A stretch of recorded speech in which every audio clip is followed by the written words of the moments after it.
Hello दोस्तों, I hope कि आप सभी लोग अच्छे होंगे। तो आज हम होल इज ओपन के नेक्स्ट एपिसोड को एक्सप्लेन करेंगे। तो पिछले एपिसोड में हमने देखा था कि कांग उस कमरे में आ जाता है जहां पर वो देखता है कि उस कमरे में कोई गर्ल आई है, जहां ये गर्ल हेयांग होती है जो उस कमरे में आकर अपने कपड़े निकालने लगती है। जहां ये नजारा देख कांग के बॉडी के हार्मोन्स एक्टिव हो जाते हैं, जिसके बाद वो उस होल से अपने सामान को बाहर निकाल देता है, जो देखकर हेयांग कांग के सामान को शक करने लगती है। वहीं यहाँ पर हेयांग बोलती है कि जब मैं 20 साल की थी तब मैंने कुछ टाइम मजे किए, जिसके कारण मैं प्रेग्नेंट हो गई और फिर मैं अपने गांव वापस लौट आई। इसके बाद मैं काम में इतनी बिजी रहने लगी कि मुझे ये सब करने का मौका नहीं मिला। जिसके बाद हेयांग कांग के सामान के साथ मजे करने लगती है, जहाँ पर कांग बोलता है कि ये मेरी कैसी जॉब है जहाँ मुझे इन भूखी लड़कियों का खाना बनना पड़ रहा है। जिसके बाद यहाँ पर हेयांग कांग को पूरी तरह एग्जॉस्ट कर देती है। इसके कुछ समय बाद हम हेयांग को देखते हैं जो सीक्रेट कमरे से बाहर निकलती है, जहाँ वो ओल्ड लेडी से बोलती है कि मेरा काम हो गया है। जो सुनकर ओल्ड लेडी बोलती है, अच्छा तो फिर तुम्हें मजा आया या नहीं। जहाँ उसकी ये बात सुनकर हेयांग बोलती है कि तुम ओल्ड लेडी चुप रहो। जहाँ ये बात सुनकर ओल्ड लेडी बोलती है कि ठीक है, नेक्स्ट टाइम जरूर आना। इसके बाद वहाँ पर कांग उस कमरे से निकलकर बोलता है कि ग्रैंडमा ये क्या है। तो ग्रैंडमा बोलती है कि बताओ तुम्हें कैसा लग रहा है। जो सुनकर कांग बोलता है कि आप क्या बोल रहे हो, आखिर वो होल क्या है और आप मुझे वहाँ पर कैसे रख सकती हो। तो ग्रैंडमा बोलती है कि उस लड़की के चेहरे से लग रहा था कि वो तुमसे खुश हो गई है। जहाँ ग्रैंडमा बोलती है कि तुम सही में अपने ग्रैंडपा के पोते हो। जहाँ उसकी ये बात सुनकर कांग बोलता है कि इसका क्या मतलब है, क्या पापा और अंकल भी ये काम करते थे। तो ग्रैंडमा बोलती है कि नहीं नहीं। जिसके बाद कांग बोलता है कि ग्रैंडमा मैं यहाँ पर आपकी इस स्टोर को चलाने में हेल्प करने के लिए आया था, ऐसा वैसा कुछ करने के लिए नहीं। जो सुनकर ग्रैंडमा बोलती है कि तुम ये काम करके स्टोर की एक तरह से हेल्प ही कर रहे हो और बोलती है कि तुम्हें अभी इस विलेज के बारे में बहुत कुछ सीखना है। जिसके बाद ग्रैंडमा बोलती है कि तुम्हें अभी इस विलेज की यांग एनर्जी को पूरी तरह से रिलीज करना होगा, वरना इस विलेज में कुछ ट्रबल क्रिएट हो जाएगा, क्योंकि ये एक एंशिएंट रिचुअल है, इसलिए तुमको इसे पूरा करना ही होगा। जहाँ ग्रैंडमा की ये बात सुनकर कांग बोलता है कि क्या ये काम आप पहले भी करते थे। तो ग्रैंडमा बोलती है कि हाँ, लेकिन तुम्हारा फेस क्यों लाल हो रहा है। जिसके बाद ग्रैंडमा कांग को बोलती है कि तुमको अपने ग्रैंडपा की मैनुअल बुक को पढ़ना चाहिए, इसमें सब कुछ लिखा होगा। तो कांग उस बुक को देखता है। जिसके बाद ग्रैंडमा कांग को बोलती है कि तुमने आज अच्छा काम किया है, इसलिए तुम अब जाओ, मैं यहाँ पर ध्यान रखूंगी। इसके बाद सीन शिफ्ट होता है और हम कांग को उसके घर पर देखते हैं, जो उस मैनुअल बुक को लेकर बैठा होता है। जहाँ पर वो बोलता है कि आखिर ग्रैंडपा ने ऐसा काम क्यों किया और इस काम का पता पापा और अंकल को क्यों नहीं है। जिसके बाद वो उस बुक को पढ़ने लगता है, जहाँ पर ग्रैंडपा बताते हैं कि बहुत समय पहले हमारे एंसिस्टर यीन और यांग एनर्जी को मानते थे, लेकिन इस गांव में यीन एनर्जी बहुत ही ज्यादा थी। वार के बाद मैंने अपनी फैमिली खो दिया। जिसके बाद मैं इस गांव में आ गया, जहां पर मुझे अपनी वाइफ मिली, जिससे मैंने शादी करी। वहीं ग्रैंडपा बताते हैं कि स्टोर के कुछ रूल्स हैं, जहां वो रूल्स नंबर 1 बताते हैं कि दुकान में जो कुछ हुआ उसे अपने निजी जीवन से अलग रखना है। रूल नंबर 2, इस स्टोर पर दिन में केवल एक बार ही जाना है। रूल नंबर 3, होल के अंदर और बाहर के बीच उम्र का अंतर 12 वर्ष से अधिक नहीं होना चाहिए। जो सुनकर कांग बोलता है कि अच्छा हुआ कि यहाँ पर बूढ़ी औरतें नहीं है, वरना मेरा क्या होता। जिसके बाद ग्रैंडपा बताते हैं कि मैंने अपने दोनों बेटों को इस काम के लिए बोला, लेकिन उनके एक बेटे को सिटी जाना था और दूसरा बेटा इस काम को करने के लिए रेडी हो गया था, लेकिन इस काम के लिए उसका सामान छोटा था, इसलिए उनका दूसरा बेटा भी ये काम नहीं कर सका। इसके बाद सीन शिफ्ट होता है और हम कांग की आंटी को देखते हैं, जहाँ वे लोग बैठकर खाना खा रहे होते हैं। तभी वहाँ पर कांग के अंकल पूछते हैं कि कांग, क्या तुम कुछ सोच रहे हो। तो कांग बोलता है कि नहीं अंकल, कुछ नहीं।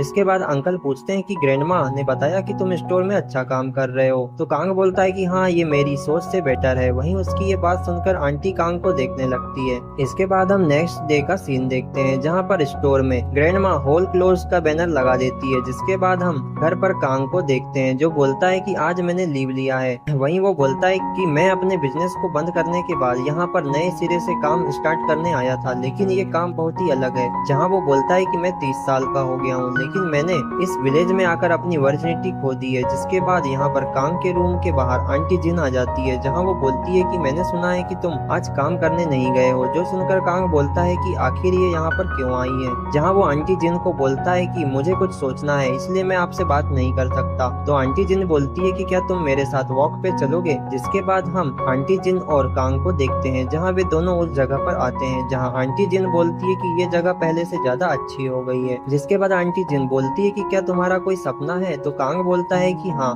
मैं बचपन से ही बहुत पैसा कमाना चाहता था। तो आंटी जिन बोलती है कि मैं इसमें तुम्हारी हेल्प कर सकती हूँ। जहाँ वो बोलती है कि जब कोई व्यक्ति बोलता है कि उसे बहुत सारा पैसा कमाना है तो लोग उसके बारे में गलत विचार रखते हैं, लेकिन मुझे ये पसंद है, पैसे कमाने में क्या बुराई है। जिसके बाद आंटी जिन उसे एक गार्डन दिखाती है और बोलती है कि ये गार्डन तुम्हारे अंकल का है। जहाँ वो बोलती है कि यहाँ से लेकर वहाँ तक सब तुम्हारे अंकल का है और इसे तुम्हारे ग्रैंडपा ने खरीदा था। तो कांग बोलता है कि क्या ये सब ग्रैंडपा ने लिया था। तो आंटी जिन बोलती है कि हाँ, आपके ग्रैंडपा ने इस लैंड को खरीदा था, जिसके बाद आपके अंकल ने इसे एक गार्डन बना दिया। जहाँ उसकी ये बात सुनकर कांग बोलता है कि क्या हमारी फैमिली के पास इतना पैसा है। तो आंटी जिन बोलती है कि आपको क्या लगता है जब आपके पिता सियोल गए थे तो वो घर किसने खरीदा था। तो कांग बोलता है कि लेकिन मेरे पिता ने कहा कि उन्होंने इसे बहुत समय पहले खरीदा था, तब यह सस्ता था। तो आंटी जिन बोलती है कि आपको क्या लगता है उस समय भी सियोल में घर खरीदना आसान था। तो कांग बोलता है कि बिल्कुल नहीं। तो आंटी जिन बोलती है कि आपके दादाजी ने ही ये सब खरीदा था।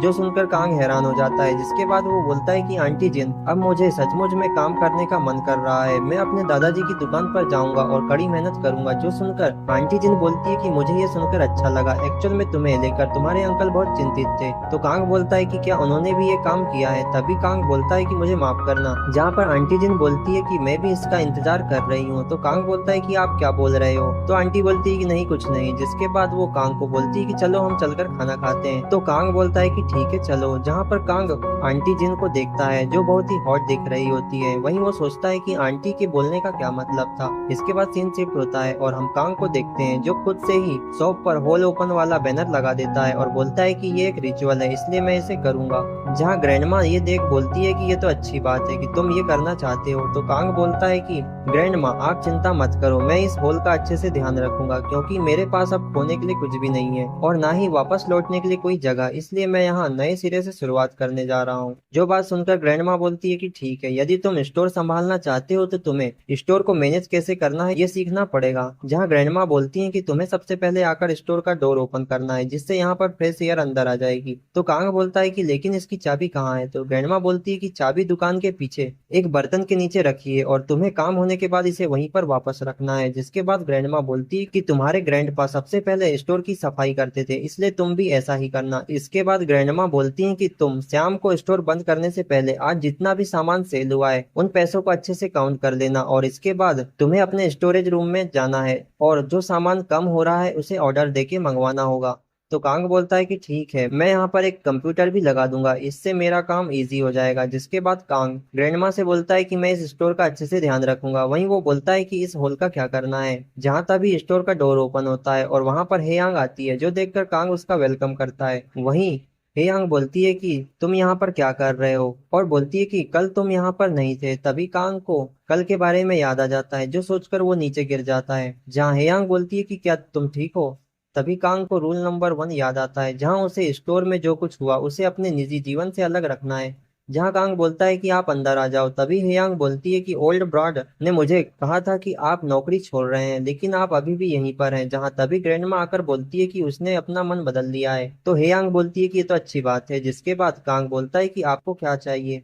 तो हेयांग बोलती है कि मुझे एक बियर की बोतल चाहिए। जहां पर कांग उसे बियर की बोतल देता है। वहीं हम हेयांग को देखते हैं जो अपने मन में बोलती है कि मैं यहाँ पर उस होल को देखने आई थी कि वो ओपन है या नहीं, लेकिन मैं ये बात उससे नहीं बता सकती। इसके बाद हम शाम में स्टोर को देखते हैं, जहाँ पर ग्रैंडमा बोलती है कि कांग स्टोर बंद करो, हमें अब खाना खाने चलना है। तो कांग बोलता है कि ठीक है ग्रैंडमा। वहीं कांग बोलता है कि ग्रैंडमा मुझे स्टोरेज रूम को साफ करना है। तो ग्रैंडमा बोलती है कि तुम उसे बाद में कर लेना। तो कांग बोलता है कि नहीं, मैं उसे गंदा नहीं रख सकता। तो ग्रैंडमा बोलती है कि ठीक है, तुम इसे साफ करके आओ, मैं तो जा रही हूँ। तो कांग बोलता है कि ठीक है, मैं इसे जल्द ही खत्म करके आता हूँ।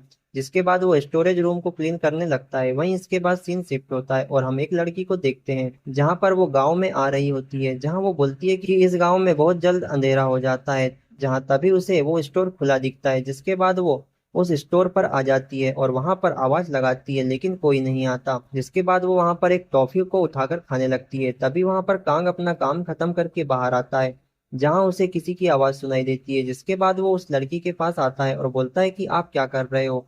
तो वो लड़की बोलती है कि मैं बस इसे देख रही थी। ये बोलकर वो पीछे देखती है, जहां पर वो कांग को देख बोलती है कि ये तो बहुत बड़ा और इसकी बॉडी बहुत ही अच्छी है और वो एक लड़का है। तभी वो बोलती है कि मुझे नहीं पता कि इस गांव में एक लड़का भी है। जिसके बाद वो उस स्टोर से भागते हुए चले जाती है। वहीं पर कांग बोलता है कि इसे क्या हो गया। जिसके बाद वो लड़की अपने घर आ जाती है, जहां वो अपनी मॉम से पूछती है कि क्या आप उस स्टोर में गए हो जिसे एक ओल्ड लेडी चलाती है। तो उसकी मॉम बोलती है कि नहीं, मैं वहां पर नहीं गई।